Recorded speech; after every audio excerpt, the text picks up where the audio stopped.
Have you ever felt that your intelligence, instead of being a gift, seems more like a curse? Have you noticed how brilliant people are often isolated, misunderstood, or even rejected? Why does it seem like mediocrity fits better into society than genius? Arthur Schopenhauer, one of the most pessimistic and realistic philosophers in history, once said, "Nothing irritates people more than someone demonstrating intellectual superiority." If we look at history, this proves to be true. Socrates was sentenced to death for challenging collective ignorance. Giordano Bruno was burned at the stake for thinking beyond the limits of his time. Tesla died poor and forgotten while his ideas transformed the world. And today, in the middle of the information age, intelligence can still be a sentence to isolation. The truth is, society loves the idea of progress and innovation, but it rejects the individuals who embody that evolution. Too much intelligence can become a threat, an uncomfortable mirror reflecting others' limitations. And that's why, ironically, the more intelligent someone is, the greater the chances of facing rejection, loneliness, and even hostility. But does this mean that intelligent people are doomed to live on the fringes of the world, or is there a way to reconcile genius with social acceptance? That's exactly what we're going to explore in this video. We'll dive into the ideas of Schopenhauer and modern psychology to understand why being intelligent can ruin your life and how you can avoid that fate. So get ready, because the truths ahead may change your perspective forever. Intelligence should be a gift, but it often turns into a burden. From an early age, those with above-average intellect realize that they see the world differently. While their childhood peers are content with simple answers, the more intelligent ask questions that even make adults uncomfortable. This discomfort intensifies throughout life, becoming a social obstacle. Intelligence, instead of admiration, often breeds resentment. Schopenhauer observed this reality with brutal clarity. The intelligence of an individual is measured by the amount of uncertainty they are able to withstand. But enduring uncertainty is not just an intellectual challenge, it is also an emotional burden. Society, which values conformity and predictability, views with suspicion those who challenge norms and ask uncomfortable questions. That is why, instead of integration, superior intelligence often leads to isolation. The problem is not just that highly intelligent people perceive more, it is that they perceive what others would rather ignore. This heightened sensitivity creates a sense of disconnection. Trivial conversations feel shallow, social interactions become frustrating, and often, finding intellectual peers is difficult. This loneliness is not a choice, but an inevitable consequence of how society reacts to brilliance. Throughout history, countless geniuses have suffered from this exclusion. Socrates was sentenced to death not for crimes, but because his intelligence exposed the inconsistencies of collective thought. Giordano Bruno was burned at the stake because his ideas went beyond what the church could accept. Nikola Tesla died poor and forgotten while the world benefited from his inventions. In each of these cases, superior intelligence was treated as a threat, and what happened to these brilliant minds was not an isolated incident, it was a pattern. But why does this happen? Why does intelligence provoke hostility rather than reverence? Schopenhauer believed it was because superior intelligence cannot be easily ignored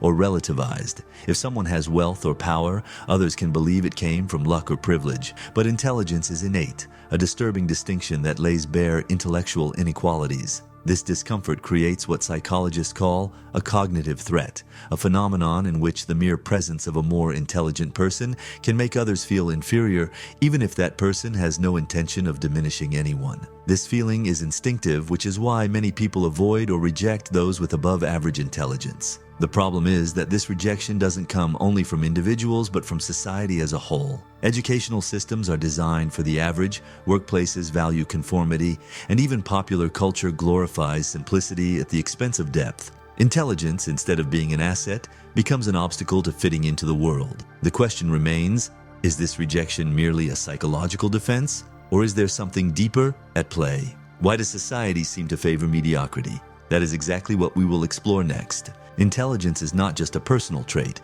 it is an uncomfortable mirror. When someone demonstrates superior reasoning, they not only impress, but also, albeit unintentionally, expose the intellectual limitations of others. This exposure, no matter how subtle, breeds resentment. As Schopenhauer observed, talent hits a target no one else can hit. Genius hits a target no one else can see.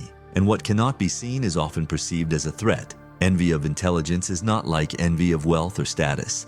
Money can be inherited, power can be gained through influence, but intelligence is a gift that cannot be easily acquired. This creates a specific kind of resentment, the silent frustration of realizing that one may never reach that level of understanding. This discomfort gives rise to psychological defense mechanisms that lead people to reject, undermine, or even attack those who are intellectually superior. This phenomenon is visible from an early age. More intelligent children are often isolated by their peers, labeled as weird or know-it-alls. Intellectual bullying is not an accident, but rather a reflection of how groups protect themselves from anyone who threatens to disrupt their harmony. The same happens in adulthood. In the workplace, brilliant individuals frequently encounter resistance, not because they are incapable, but because their competence makes others feel insecure. This behavior has deep roots in human psychology. To avoid emotional pain, the brain creates justifications to diminish those who make us feel inferior. This is where phrases like "intelligence means nothing without common sense" or "they're smart but lack social skills" come from. Such reasoning serves to lessen the emotional impact of comparison. As a result, intelligence is devalued and replaced by more comfortable criteria. The irony is that despite being rejected, intelligence is also desired. Many admire great thinkers from a distance, but few would want to live with them. This happens because intelligence, when experienced up close, forces others to question their certainties. It challenges established truths and demands constant reevaluation. And for most, this deconstruction of their worldview is far too uncomfortable to endure. The rejection of brilliant minds is not just an individual psychological issue, but a reflection of something greater: society's resistance to what is exceptional. Society enjoys progress, but fears the individuals who represent that advancement. Anything that threatens the group's stability, whether a new idea, a new paradigm, or a new genius, will naturally be met with opposition. This fear of brilliance manifests in different ways.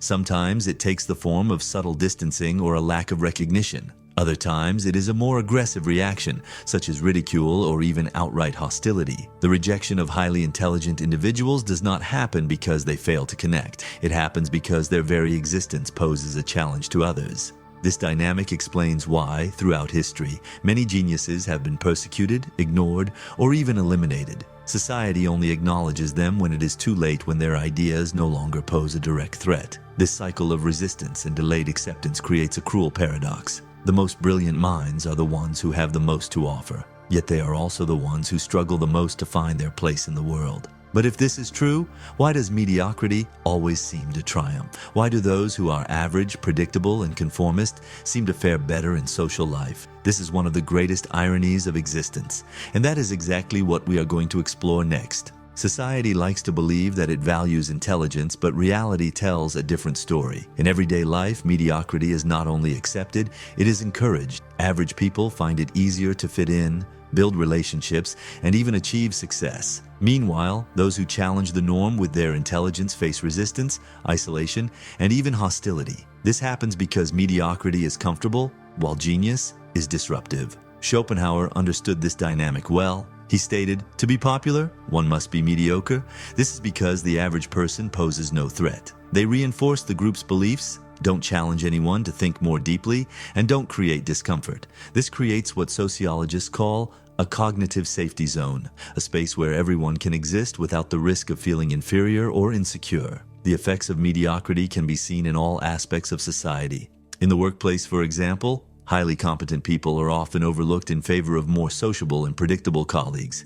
Innovation isn't rejected because it's bad, but because it threatens the status quo. In entertainment, shallow and easy-to-consume content dominates, while complex and thought-provoking ideas face resistance. In education, brilliant students are often discouraged because the system is designed to cater to the average, not the exceptional. Mediocrity perpetuates itself because it is safe. It reinforces a sense of belonging and creates an environment where no one has to confront their own limitations. While intelligence challenges and exposes, mediocrity comforts and protects. This is why so many people choose to conform, even when they have the potential for more. The desire for acceptance is stronger than the need for truth. But does this mean that intelligent people are doomed to loneliness and failure? Not necessarily. History shows that there are ways to navigate this world without losing oneself. The isolation of the most intelligent is not a choice, but a consequence. From childhood, those who perceive the world with greater depth feel that something is different. Their questions are unsettling, their reflections seem excessive,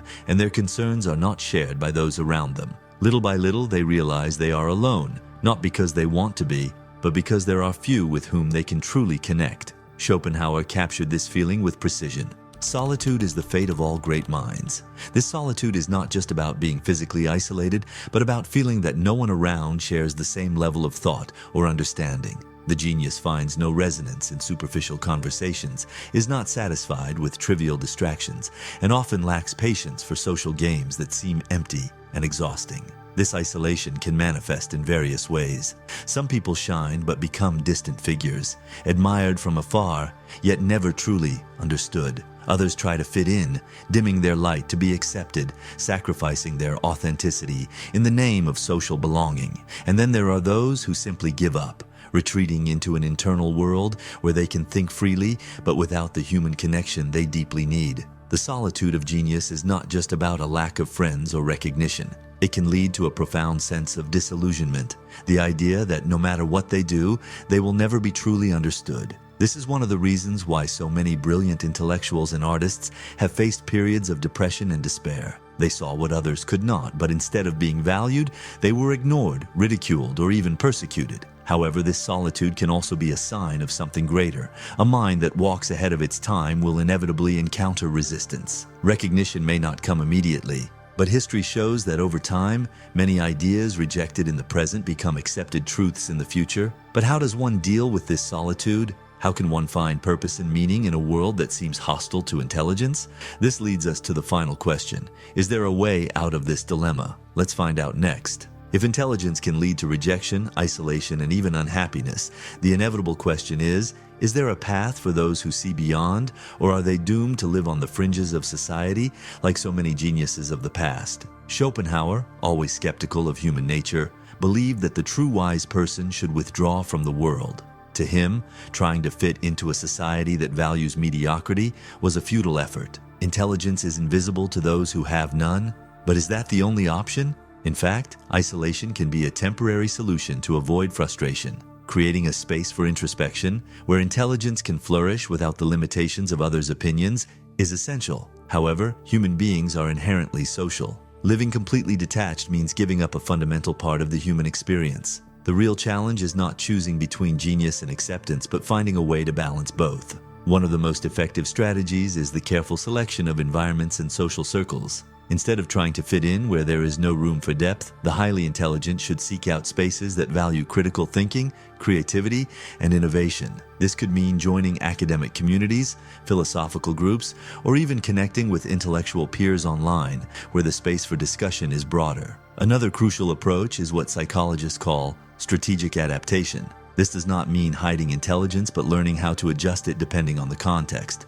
Not every conversation needs to be profound, nor does every interaction have to be intellectually challenging. Knowing when to share knowledge and when to hold back can be as valuable a social skill as intelligence itself. Moreover, there is great power in transforming intelligence into something useful for the world. Many geniuses who were rejected in their lifetimes were later recognized because their ideas impacted society in ways that could not be ignored. Rather than waiting for recognition, the brightest minds can channel their intelligence into something greater than themselves, whether in science, art, philosophy, or any other field where they can leave a lasting mark. Ultimately, it is essential to accept that not everyone will understand or appreciate intelligence, and that's okay. The pursuit of universal acceptance is a path to frustration. Instead, true fulfillment comes from finding those who genuinely share similar values and interests, even if they are few. It is better to be surrounded by a small community of like-minded minds than lost in a crowd that cannot see beyond the surface. Intelligence can indeed be a burden,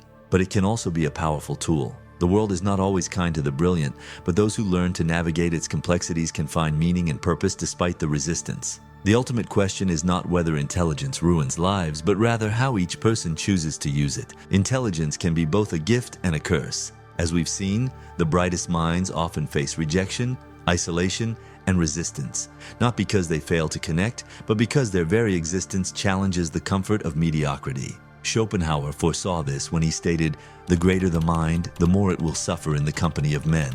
But suffering doesn't have to be the inevitable fate of the highly intelligent. The real question isn't whether intelligence ruins lives, but rather how it is used. Those who learn to navigate social complexities, balance their brilliance, and find the right spaces to express it can turn what seems like a burden into an immeasurable advantage.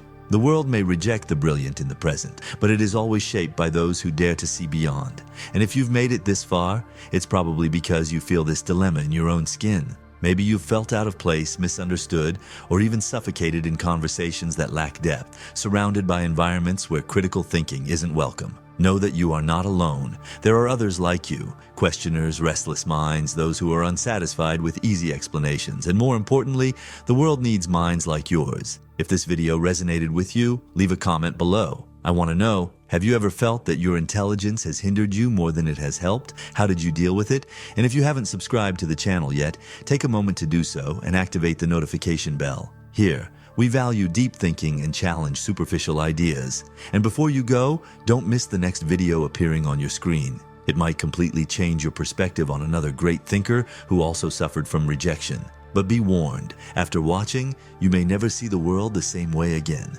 Thank you for watching, and see you in the next reflection.